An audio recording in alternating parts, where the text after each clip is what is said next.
বাড়িতে যদি নারকেল থাকে আর আপনি খুব কম টাইমে যদি কোনো মিষ্টি তৈরি করতে চান, তাহলে আমার এই রেসিপিটা একবার ট্রাই করে দেখবেন। আপনাদের খুব ভালো লাগবে এবং খুব টেস্টিও হয় এটা। এটা বানানোর জন্য প্রথমে আমি নারকেল কুড়ে গরম জল দিয়ে 1 ঘন্টার জন্য ভিজিয়ে রেখেছিলাম। তার সাথে চিনি দেবো আর কর্নফ্লাওয়ারকে জল দিয়ে গুলে নিয়েছিলাম, সেটা অ্যাড করে দিলাম। 3টে জিনিস ভালো করে মিশিয়ে নেব।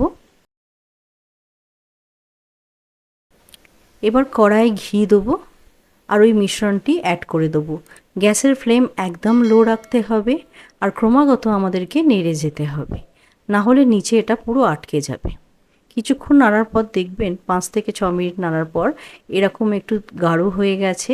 আর একটা বাটিতে আমরা ঘি অ্যাড করে দিচ্ছি আর মিশ্রণটি অ্যাড করে দেবো। এতে অ্যাড করে দেওয়ার পর একটু নাড়িয়ে নেব, দিয়ে এটা নর্মাল ফ্রিজারে রেখে দেবো 1 ঘন্টার জন্য। 1 ঘন্টার জন্য রেখে দিলেই দেখবেন আপনাদের কোকোনাট পুডিং একদম তৈরি হয়ে যাবে। এটা ভীষণ অল্প সময় তৈরি হয়ে যায়, খেতে খুব টেস্টি হয়। একবার ট্রাই করে দেখবেন, আশা করি আপনাদের খুব ভালো লাগবে।